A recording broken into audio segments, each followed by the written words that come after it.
I worked with Michael Grubb, and he, this was May '89, and in the autumn of '89, he published, when I did the whole sort of layout of it, so I was like supporting him, and he published the Greenhouse Effect Negotiating Targets, and this was really the first publication, I believe, that was looking at carbon trading, capping carbon and trading to provide a solution to climate change.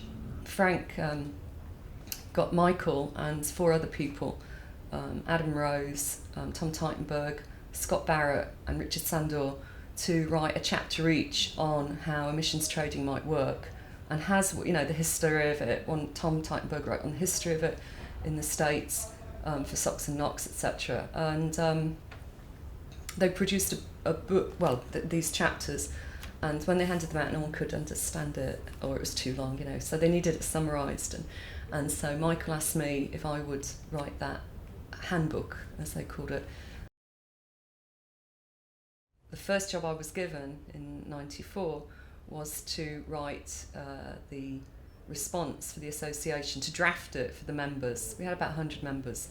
To draft it, the response on the future of nuclear power. I put in tax and emissions trading, showed it David, and David just said, "Nicola, you never ask for a tax on your members' product." So he was educating me.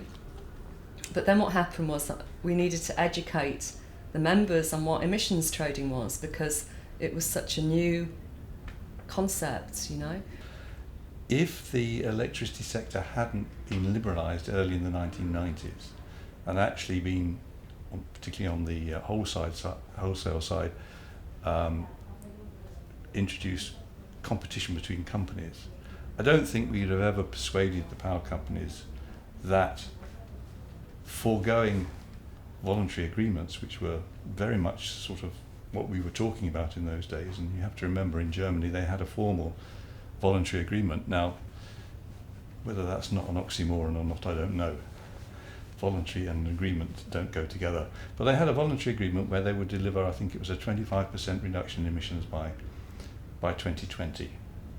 And you have to say to yourself, why would you swap that for a compulsory system with a penalty, which a voluntary agreement didn't have?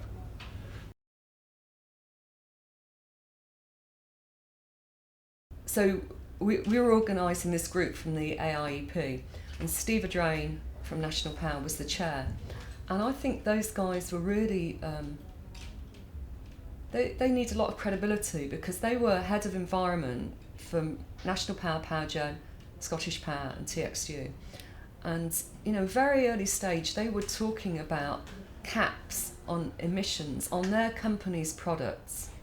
And that was a radical thing to have done back, 94, 95, 96. We actually came back from, not Kyoto, but the COP afterwards, the Buenos Aires COP, where it was clear that something was going to happen. And we recognised that there was going to be legislation, and it was going to take one of 3 forms. I mean, the first one was going to be a tax. Well, we knew a tax wasn't on, because the energy taxation issue had been and gone. Command and control didn't seem to us to be a possibility, and we didn't want it, which left the market-based mechanism in international emissions trading, which was in the Kyoto Protocol. We said, well, what should we do? And someone, a bright young Englishman who was a mathematician and liked gambling on horses, he said, why don't we try trading? Why don't we actually go away for the weekend, sit round a table and trade? And everyone said, that's a good idea, but maybe we'll do it differently. So what we did was we put together a workshop, and we had Richard Barron from the IEA, who was then one of the leading experts on trading systems, and someone from BP, because BP at that time had just launched their internal trading system. So we had a morning workshop, and then in the afternoon, representatives of about 20 companies, 20 countries sat around the room and said, okay, let's do it. If we do it, what would the rules be? And in the afternoon, we sat down with a whiteboard like that and wrote the rules for Euroelectric's emissions trading scheme, which were pretty much what turned out to be in the directive. The only difference was we didn't have a new entrance reserve.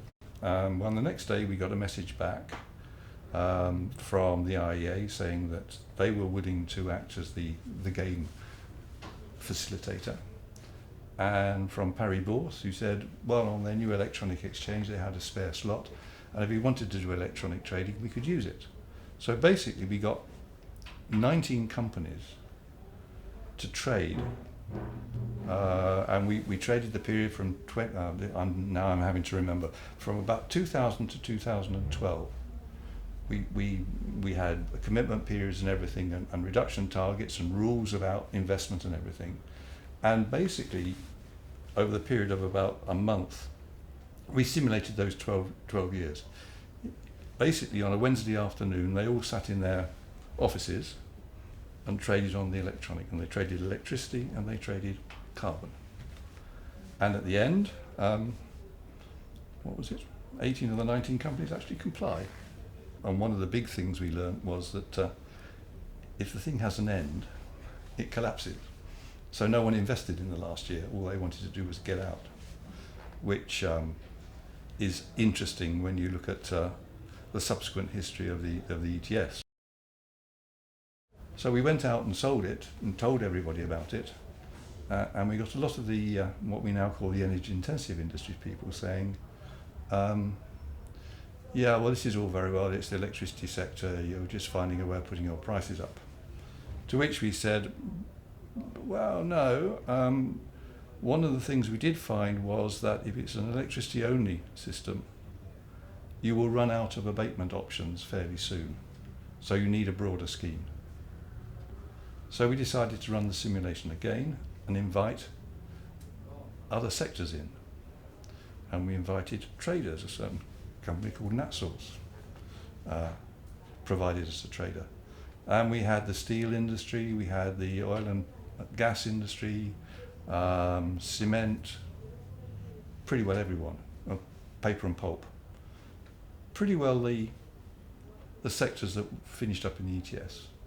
And this time we ran it again, and we ran it much more, same principles, you know, form your own company, trading one afternoon a week, simulating a couple of years each week. And that was over 2 months. Because of this effect of what we call the wall effect in 2012, we ran the thing beyond to 2015. So, you know, you got the wall effect in 2015, but in 2012 people were still investing. So we got a much better thing. And the other thing we did there was we tried different allocation methods. So we started off with grandfathering. We then did benchmarking, and then we finished up with auctioning. So we actually tried all three allocation methods. At the time, and I don't know whether anyone else has picked this up, there was a big debate as to whether the scheme should be on direct emissions or indirect emissions. In other words, should it be cap and trade or baseline and credit? And basically at the time the energy intensive industry were arguing for baseline and credit, relative emissions. The funny thing was that when they came to participate in the simulation, they all opted for absolute caps, and we actually had to bribe one of them to take on a relative target. The government effectively wanted to know, this is on the record now, whether electricity generators, if they were capped, would move out of coal. Would they be incentivised not to burn coal?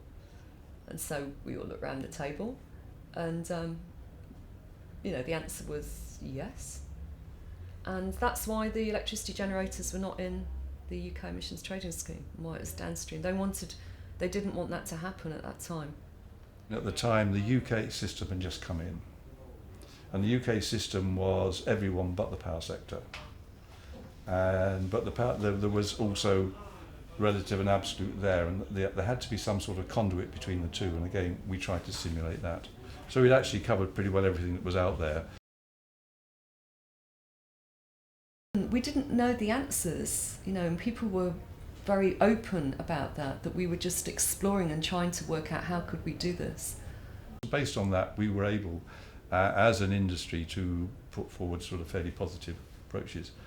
But I have to say, if you read that paper very carefully, you will see it is all, these are the advantages of emissions trading, and then, but you must not forget that voluntary agreements also have a significant role to play, because we still had, that undercurrent of, well, voluntary agreements are better than having to do something.